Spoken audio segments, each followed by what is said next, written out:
one of the most evil human beings in history has died. Iran's supreme leader, Ali Khamenei, is dead and he will soon be entering the gates of hell.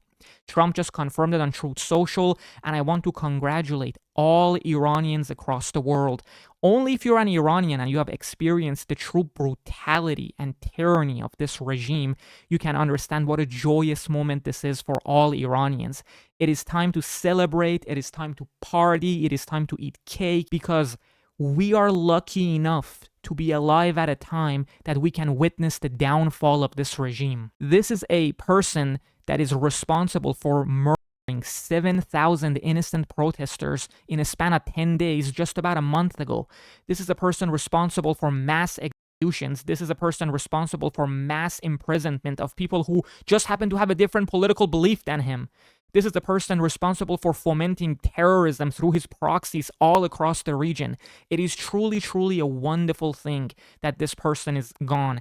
I am lucky to be living in America, but I still carry all the traumas from my childhood of living in Iran. To this day, it is etched into my head seeing an innocent woman getting hit on top of her head with a baton by the morality police. Why? Because her scarf was just a tiny bit back here instead of it being here. If you're an Iranian and you carry that trauma with you and you carry that experience of living under a tyrannical regime, you can understand how important of a day it is, what a joyous day it is, and how much of a better world it is now when this evil, evil individual no longer exists. You know, one thing that I am extremely, extremely angry about, and I'm truly ashamed of, is the lack of solidarity of the American left with the Iranian people. Like, what the hell is wrong with you people?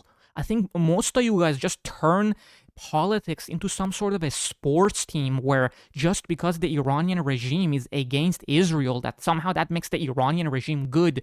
Like, can you guys have the sophistication to think, hey, two things can be true at once? It is perfectly possible for the Israeli government to be bad and evil and the Iranian regime to be bad and evil at the same time. I will never stop speaking in solidarity with the Palestinian people. I think it is truly, truly shameful and evil what the Israeli government has done to the Palestinian people. I want to live in a world where Palestinian people have dignity, that they have a homeland, that they don't have to wake up to bombs being dropped on them by the Israeli government.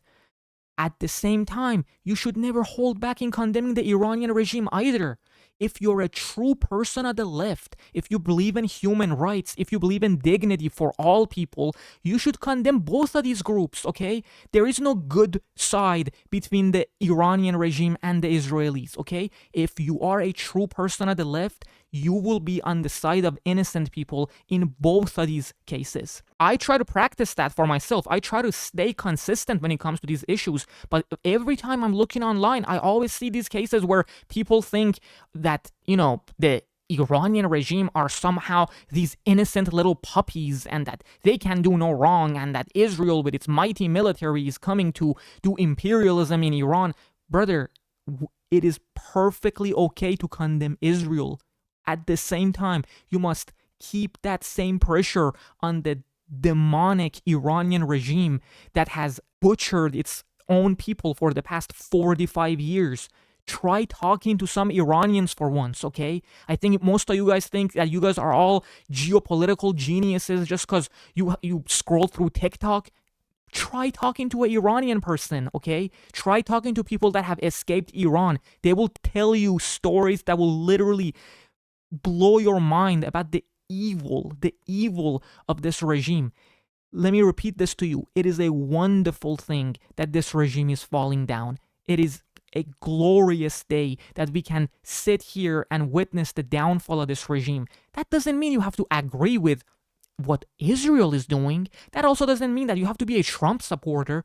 I will never be a Trump supporter. I literally have 10,000 criticisms with Trump, okay? I'm a person at the left. But in this one instance, as long as we don't end up getting dragged into some sort of a Middle Eastern quagmire, as long as we can bring down this regime and then the Iranian people can take over themselves and bring democracy to their country, That is a win. And in that instance, if that were to happen, I will end up giving credit to Trump for this one action. It will never mean that I will become a Trump supporter. No, we're still going to have problems with what Trump is doing with ICE. We're still going to have problems with what Trump is doing when it comes to his corruption, when it comes to his crypto scheme, when it comes to his involvement with the whole Epstein crowd and whatnot. That will still be there, okay?